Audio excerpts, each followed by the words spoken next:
we're going to have to stay this way the whole summer. Okay, so I'm not saying that. You're jumping to conclusions. Well, okay. Some of the added Welcome back to my channel. There are moments in reality television when the silence becomes louder than the drama itself, and right now, that silence surrounding Sister Wives Season 20 is speaking volumes. According to whispers circling the fandom, the entire season is already filmed, polished in raw form, and sitting deep inside TLC's vault, yet not a single second has been allowed to reach the audience. That alone is enough to send longtime viewers into a frenzy, but what makes this story explosive is the alleged reason behind the delay. This is no ordinary family conflict, no routine editing setback, and definitely not the kind of scheduling shuffle fans are used to seeing every fall. What insiders are allegedly describing is something far bigger, a full-scale contract war that has turned the Brown family from reality stars into sharp business players fighting over millions. For years, fans watched this family navigate emotional fractures, divorces, betrayals, and shifting loyalties, but behind the scenes, an even more powerful transformation was taking place. Christine, Mary, and Janelle are no longer the women audiences first met years ago. They have grown into independent entrepreneurs with their own brands, their own income streams, and, most importantly, their own leverage. That leverage has reportedly become the foundation of an unprecedented negotiation bloc, one that is demanding far more than simple salary increases.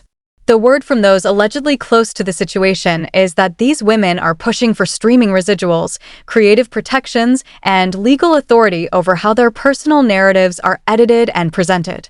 In other words, they are no longer willing to let the network profit endlessly from their lives while they remain locked into outdated terms designed for an entirely different television era. What makes this even more fascinating is how naturally this business awakening seems to fit the evolution fans have been witnessing for years. Christine's life after divorce showed everyone, including possibly the family itself, that independence could be more profitable than loyalty to the old system. Her cooking content, interviews, media presence, and book success demonstrated that the Sister Wives brand had long outgrown the boundaries of TLC's cameras. Mary's hospitality ventures and Janelle's wellness empire only reinforced the same lesson. Each woman had become a marketable force on her own.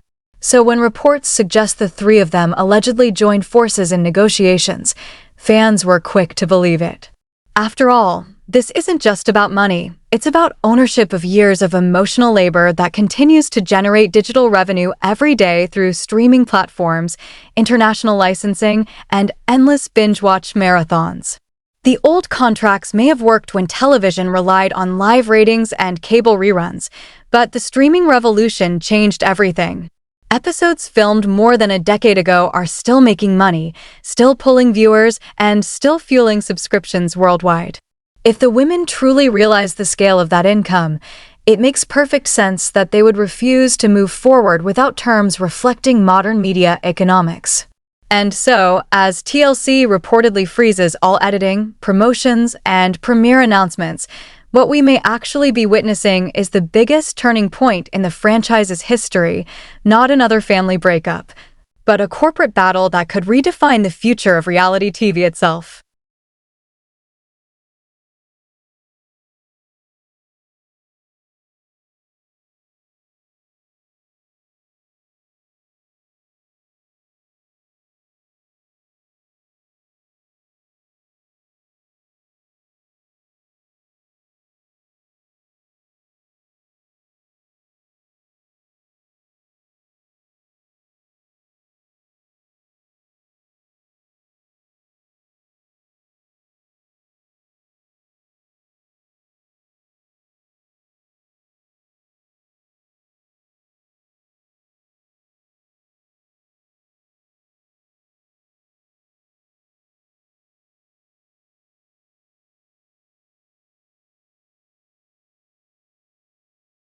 If Part 1 exposed the shocking silence around Sister Wives Season 20, then Part 2 takes us straight into the financial awakening that may have sparked this entire behind-the-scenes war. What allegedly changed everything was not just the filming of another season, but the moment the Brown women finally began to understand the true scale of the empire their lives had helped build. For years, Viewers saw the emotional side of their journey, plural marriage struggles, heartbreak, separation, and personal reinvention. But what audiences rarely considered was how valuable those raw personal moments had become in the age of streaming. Every tearful confrontation, every kitchen table argument, every confessional breakdown turned into content that didn't disappear after its original broadcast. Instead, it allegedly transformed into a permanent digital asset that keeps generating revenue across multiple platforms every single day. This is where insiders claim the real tension began. Christine, Mary, and Janelle reportedly realized that while their personal stories continued earning millions for the network through Discovery Plus, Max, international streaming platforms, and syndication deals, their own compensation remained tied to outdated contracts negotiated years before streaming changed television economics forever. That kind of realization doesn't just create frustration, it creates a revolution in mindset. Suddenly, what once looked like a family reality series starts to resemble a massive content library built on their emotional labor, their marriages, their children, and the most vulnerable moments of their lives. And once that realization allegedly hit, there was no going back.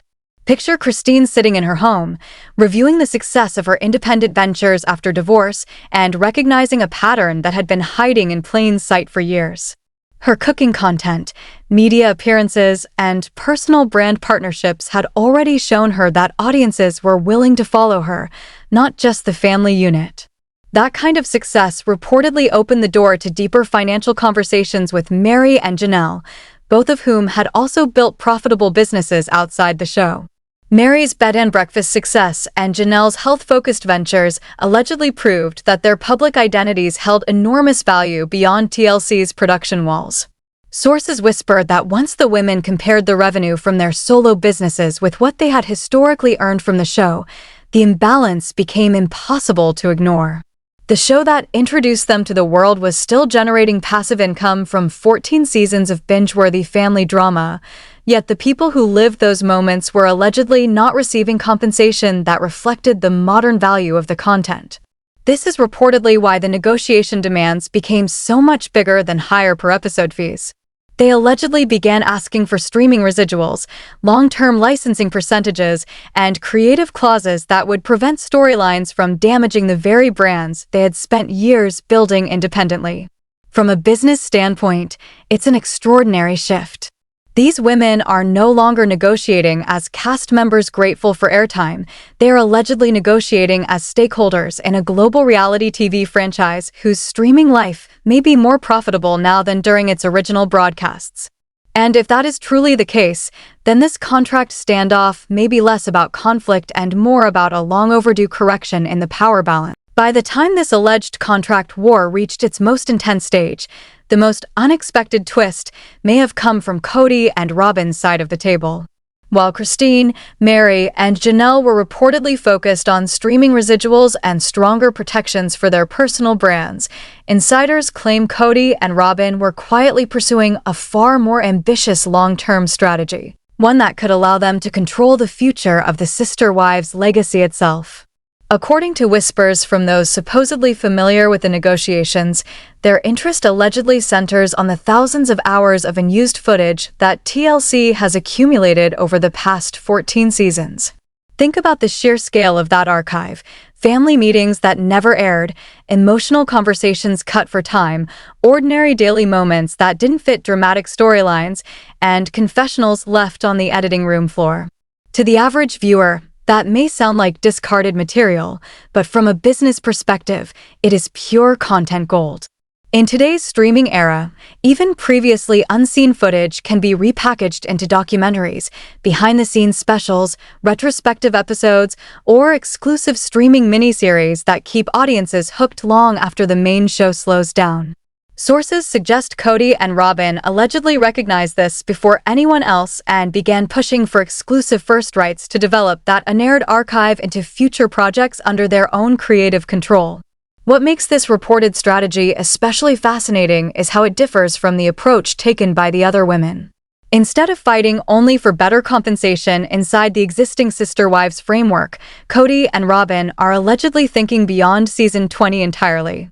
The idea, according to industry whispers, is to secure the ability to create Sister Wives adjacent content that could continue generating revenue even if the flagship series eventually ends. Imagine exclusive sit-down interviews, behind-the-scenes tell-all specials, documentary-style retrospectives, or even a spin-off series built around Cody and Robin's version of the family's unraveling. By controlling access to unaired footage, they would allegedly gain the power to shape the narrative in ways that serve their own long-term media interests. It's the kind of move that entertainment lawyers often describe as either visionary or devastating, depending on which side of the contract table you represent. If true, this would mean they are no longer simply cast members waiting for TLC's next season order. They are positioning themselves as future content owners. That shift in thinking transforms the entire dispute into something much larger than salary negotiations. If Part 3 revealed how the fight may now be about ownership of the future, then Part 4 pulls us into the legal deadlock that is allegedly keeping Sister Wives Season 20 completely frozen. According to insiders, TLC has reportedly taken the most aggressive position possible. Nothing moves until every signature is secured. No editing team touches the footage. No trailers are cut. No promotional teasers hit social media. No premiere date gets placed on the fall lineup. The network's legal department is allegedly treating this situation like a high-risk corporate dispute rather than a normal reality show renewal. And honestly, from a business perspective, that makes perfect sense. After 14 seasons, Sister Wives is no longer just another TLC program. It is a revenue-generating franchise with years of archived content, global streaming deals, and loyal fan communities spread across multiple countries. One weak clause, one disputed signature, or one cast member later claiming misuse of footage could allegedly open the door to lawsuits worth millions. That is reportedly the nightmare scenario TLC wants to avoid at all costs. So instead of gambling on partial agreements, the network has allegedly chosen a nuclear option: freeze the entire production pipeline until every member of the Brown family signs identical, legally airtight contracts that protect the company from future breach claims, streaming disputes, and narrative control accusations. The most dramatic part of this alleged freeze is how it creates pressure on everyone involved. Every week the season remains locked away, the financial tension reportedly increases for both sides. TLC is potentially losing ad sales, streaming renewals, international licensing windows, and the seasonal buzz that usually drives reality TV momentum heading into the fall.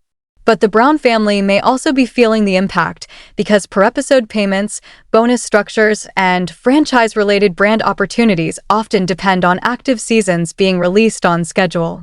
In corporate negotiation strategy, this is classic leverage.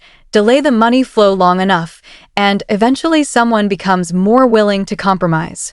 Sources claim the network understands exactly how powerful this pressure can be, especially now that individual family members are operating their own businesses and lifestyle brands that may rely on fresh show exposure to stay highly visible. Yet what makes this standoff so intense is that neither side appears desperate in the traditional sense. Christine, Mary, and Janelle allegedly now have enough independent income streams to avoid rushing into bad terms, while Cody and Robin are reportedly focused on protecting future spin-off and archive rights that could outlast the flagship series.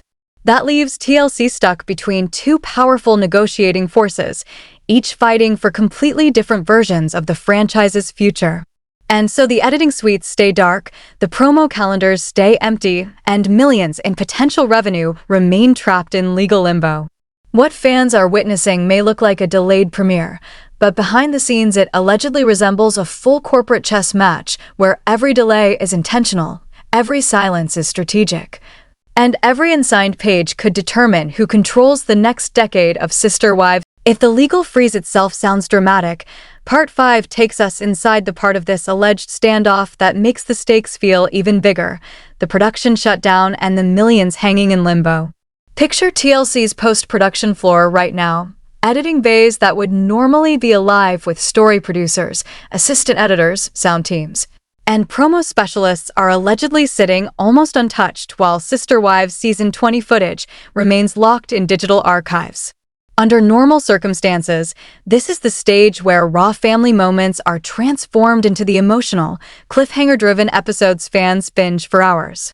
Editors would be shaping confessionals, building tension between scenes, layering music cues, and carefully constructing the dramatic arcs that make every Sunday night feel unmissable. But insiders claim that because the contracts are still unresolved, that entire machine has effectively been paused. This is what makes the delay feel so unprecedented.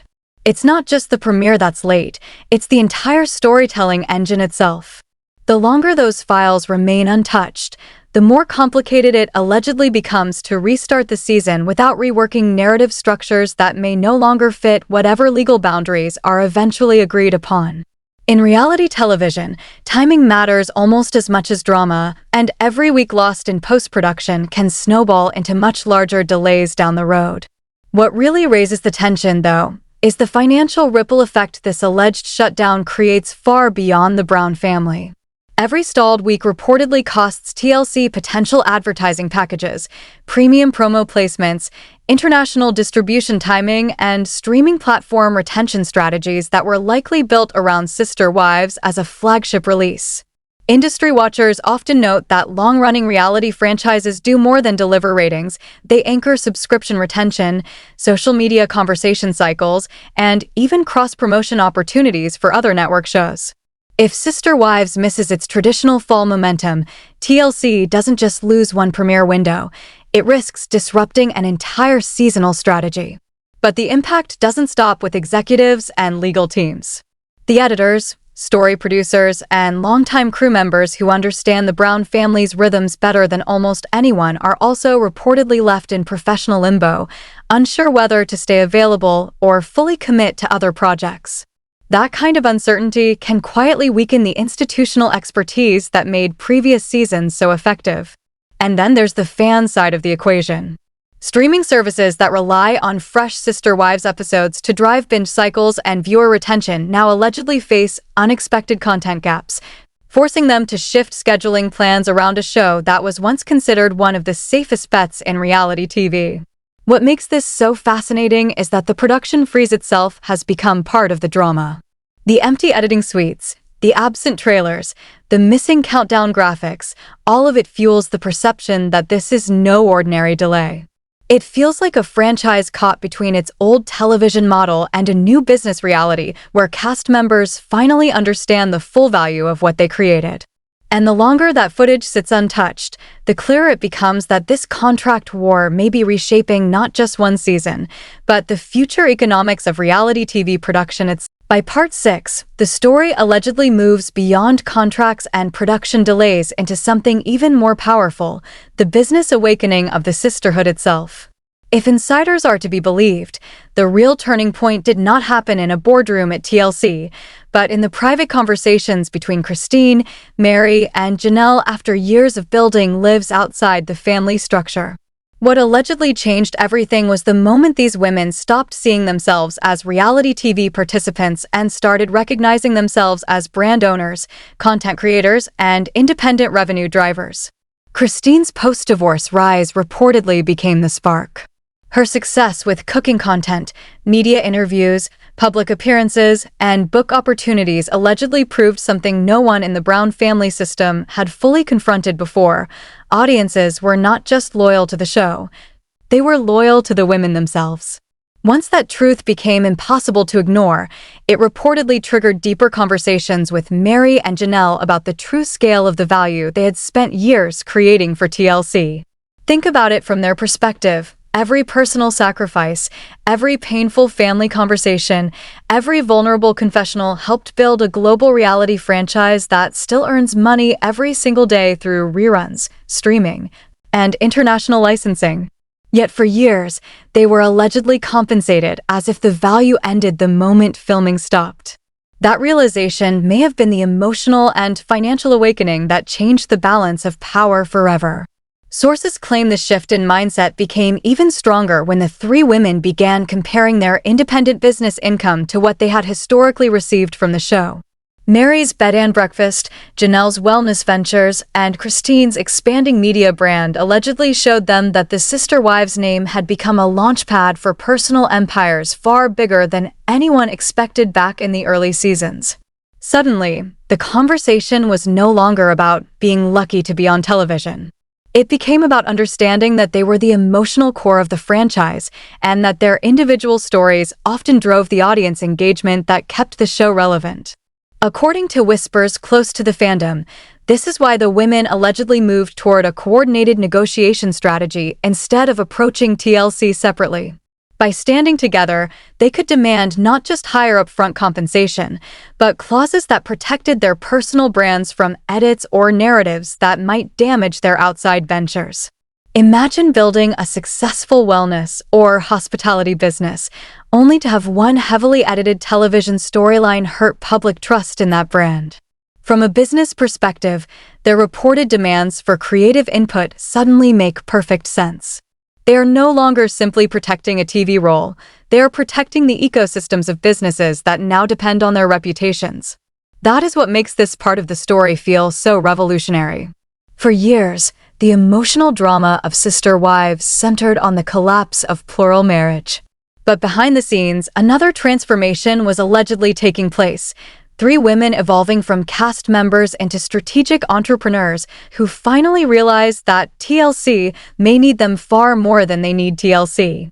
And if that realization is truly driving this contract war, then the balance of power inside the franchise may never look the same again.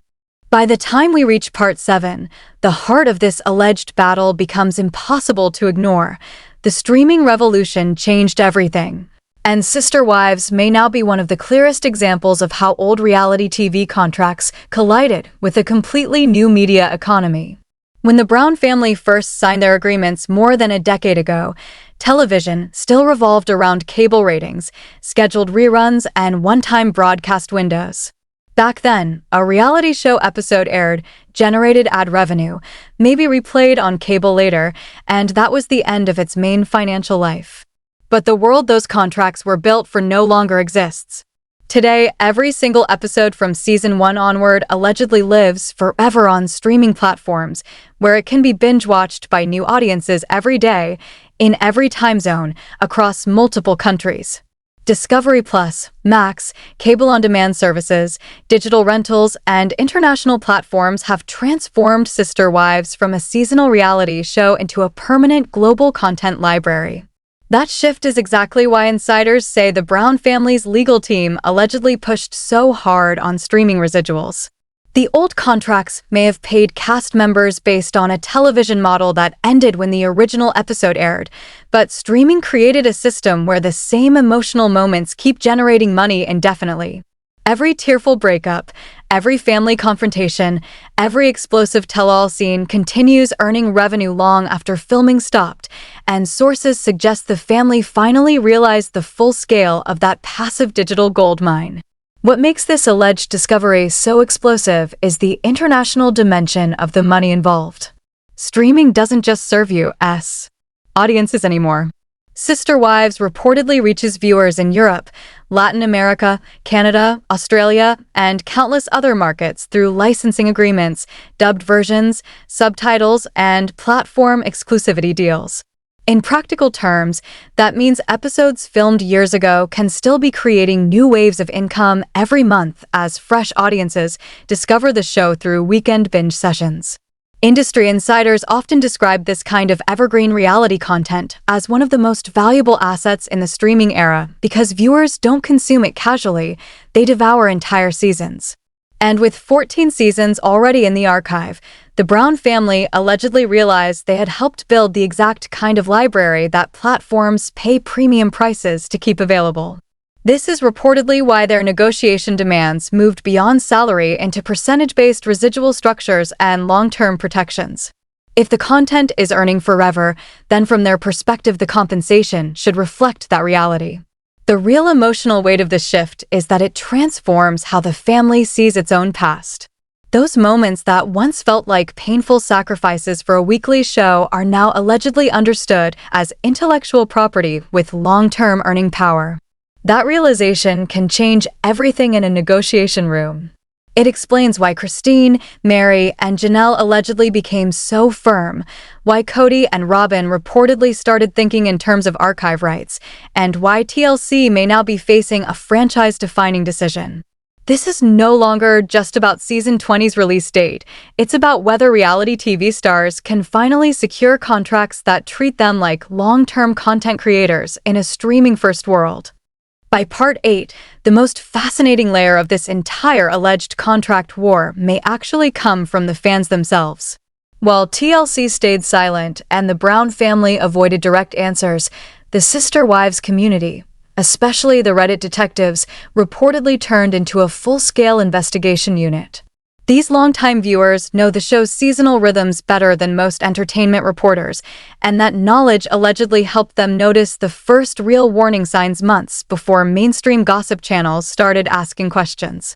The biggest clue was the missing promotional timeline. Normally, by late summer, TLC's social pages would already be dropping cryptic teaser clips, dramatic music-backed sneak peeks, cast confessional stills, and those famous countdown graphics that build excitement for a fall launch. But this time, there was nothing. No first look, no cast interview snippets, no trailer breakdowns, no press day photos. According to the fan community, that silence wasn't just unusual, it was historically strange. Some of the most dedicated Reddit users reportedly began comparing the marketing schedules of the last 3 seasons, mapping exact dates when trailers, posters, and social campaigns had previously launched. When those expected dates passed with complete radio silence, speculation exploded. To experienced viewers, it no longer looked like a normal production delay. It looked like the kind of blackout that happens when lawyers, not producers, are controlling the calendar. What makes the fan investigation even more compelling is how detailed the timeline work allegedly became. Users started cross-referencing social media behavior from Christine, Mary, Janelle, Cody, and Robin, looking for subtle shifts in how they discussed the show. Christine's posts were reportedly more focused on her independent media life. Mary leaned harder into her hospitality business, and Janelle's behind-the-scenes filming hints seemed to disappear almost overnight. Even Robin, who fans often expect to strategically tease future drama, allegedly remained unusually quiet about family content. To longtime watchers, those small shifts felt like behavioral evidence that something major was happening behind the scenes. Some users even tracked public appearances and travel overlaps, claiming that Mary, Christine, and Janelle were spotted together in ways that did not align with standard filming schedules, fueling theories of coordinated legal meetings. Others compared TLC's fall promo rollouts for shows like 90 Day Fiancé and noticed that every major franchise maintained its normal marketing cycle except Sister Wives, which remained mysteriously absent from every release slate. That comparison allegedly convinced many fans that the issue was specific to this franchise and not part of a larger network scheduling problem. What's so powerful about this part of the story is that it shows how deeply the audience now understands the business side of reality TV. The fandom is no longer just reacting to on-screen drama, they are reading scheduling gaps, studying cast language, and following digital breadcrumbs like media analysts. In a strange way, the silence around season May 20th have created its own storyline, one driven entirely by fan detective work. And if those online sleuths are even partially right, then this contract war has been brewing for far longer than anyone on the outside first realized. Part 9 takes us straight into the heart of the alleged business awakening that changed everything for the Brown family. Sources suggest that what triggered this seismic shift wasn't just dissatisfaction with paycheck amounts, it was the realization of the full financial scope of what they'd been building for over a decade. Picture Christine Brown sitting in her Utah home, spreadsheets spread across the kitchen table, analyzing streaming numbers from Discovery Plus, Max, international licensing, digital rentals, and merchandising deals. For someone who once worried about grocery budgets for 18 children, the numbers allegedly were jaw-dropping. Christine reportedly realized that her personal storylines, moments of raw emotion, and even the smaller day-to-day content she created had been generating massive passive income for TLC, income that she, Mary, and Janelle had little to no control over. The revelation allegedly wasn't just financial, it was deeply strategic. It explained why they suddenly started pushing for streaming residuals, creative input, and clauses that protected their separate business ventures. They had transformed from passive participants into content creators, realizing that every confession, argument, and heartfelt conversation captured on camera was essentially intellectual property generating value long after filming wrapped. Mary and Janelle allegedly experienced similar awakenings.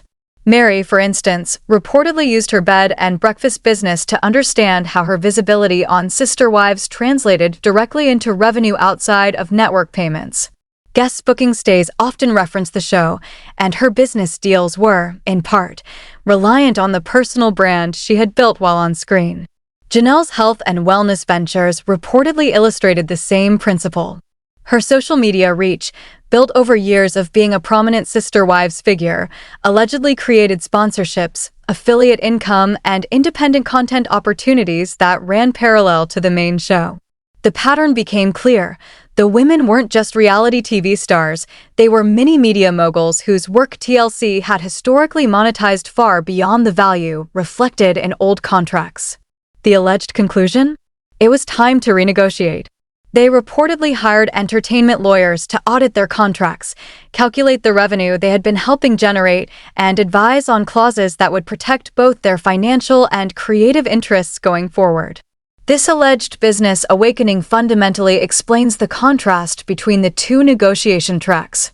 While Christine, Mary, and Janelle were pushing for streaming residuals and creative protections that safeguarded their independent ventures, Cody and Robin reportedly viewed the situation differently. Their focus, according to insiders, was on leveraging unused footage and future content development to build their own media projects. Both sides recognized that 14 seasons of filming had left thousands of hours of untapped material in TLC's vaults. Conversations cut from broadcast, family meetings deemed boring, everyday interactions not included in dramatic arcs, all of that represented a content goldmine. Cody and Robin allegedly sought contractual rights to monetize that content independently through spin-offs, specials, or streaming series, essentially creating a new revenue stream outside the constraints of the traditional show. The contrast between the two approaches is striking. One faction is fighting to extract fair compensation from existing content, while the other is attempting to control future opportunities. The result is a legal deadlock that could reshape the franchise. TLC, facing competing strategies and high-stakes financial leverage from all parties, reportedly refused to proceed with editing, marketing, or premiere announcements until ironclad contracts were signed. For post-production teams, marketing departments, and streaming partners, this freeze allegedly created unprecedented ripple effects. Every day of delay reportedly cost potential advertising revenue, licensing deals, and international syndication opportunities, while the Brown family's demands grew increasingly complex. Analysts suggest that this scenario could redefine reality TV negotiations, setting a precedent where streaming income and creative input are considered essential contract components. What makes Part 9 especially critical is that it highlights not just the money involved, but the power shift from network-controlled production to talent asserting agency over content they helped create. The alleged awakening, therefore, isn't just financial. It represents a fundamental restructuring of how reality TV stars perceive their value in the streaming era. Part 10 brings everything to a dramatic crossroads, exploring the high-stakes, what comes next scenario for the Sister Wives franchise and the entire reality TV industry. With the Brown family's competing negotiation strategies frozen in legal limbo, sources suggest the future of Season 20, and potentially the series itself, hangs by a thread.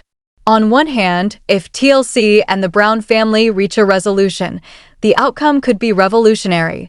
The network agreeing to streaming residuals, creative control, and independent content rights for Christine, Mary, and Janelle could establish new industry standards for reality television. Imagine a world where reality stars no longer sign away their rights for per-episode fees alone, but instead gain ongoing compensation for content that continues generating revenue across global streaming platforms. Entertainment lawyers allegedly see this as the beginning of a reality TV renaissance, where cast members across networks would now have leverage to renegotiate contracts, secure fair residuals, and demand creative protections. Such a shift could impact countless franchises, from The Real Housewives to 90 Day Fiancé, essentially rewriting the rules of unscripted television economics. But the stakes are equally high on the flip side. If the contract stalemate persists, there's a very real risk of franchise collapse. Sources warn that prolonged legal deadlock could make it financially untenable for TLC to move forward with season 20. Every week of delay reportedly compounds lost advertising revenue, pre-sale opportunities, streaming platform deals, international licensing, and merchandise tie-ins. If contracts remain unsigned beyond the fall premiere window, the network could face the choice of either accepting terms they consider financially disastrous or writing off the season entirely, millions of dollars in sunk costs potentially lost forever. This isn't just about profit, it's about the cultural footprint of a show that has defined polygamy representation on television for over a decade. Losing key cast members or canceling the season could permanently fracture the Sister Wives brand, leaving a void in reality TV history. What makes this standoff particularly fascinating is the potential for individual empowerment versus network control. Sources suggest some Brown family members are exploring ways to bypass TLC entirely, creating their own streaming content using 14 seasons of accumulated fame, storytelling skills, and fan engagement.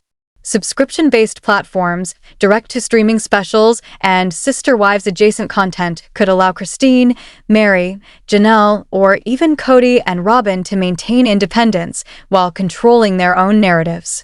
This would fundamentally shift power from networks to talent, essentially letting cast members monetize their own story on their terms.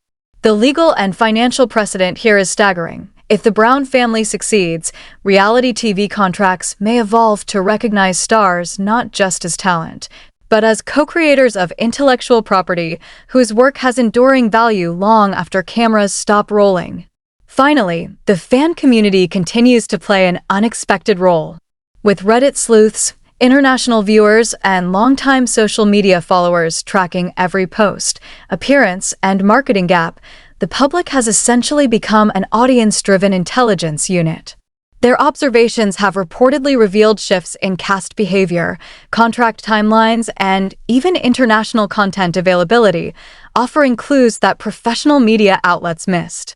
This unprecedented level of fan investigation underscores a cultural shift. The audience no longer passively consumes content. They actively decode the business, legal, and strategic underpinnings of reality TV. In other words, Season 20's delay isn't just a production hiccup. It's a real-time case study in the intersection of talent agency, network strategy, streaming economics, and fan engagement, with lessons that could echo across the industry for years to come. As the contract negotiations continue, the Sister Wives story has transformed from a family drama into a high-stakes business saga. Whether it ends in a groundbreaking settlement, a fractured franchise, or independent spin-offs, the implications are enormous, not just for the Browns or TLC, but for the future of reality television itself. Every social media post, legal filing, and strategic negotiation could be shaping a new era where reality stars finally control the financial and creative destiny of the stories they helped create. For fans, insiders, and aspiring reality TV professionals alike, Part 10 of this saga represents the climax of a decade-long transformation, the moment where polygamous family drama collided with corporate strategy, streaming gold, and the evolving power of talent in the digital age. The next chapter, sources hint, promises to be even juicier, more strategic, and potentially historic.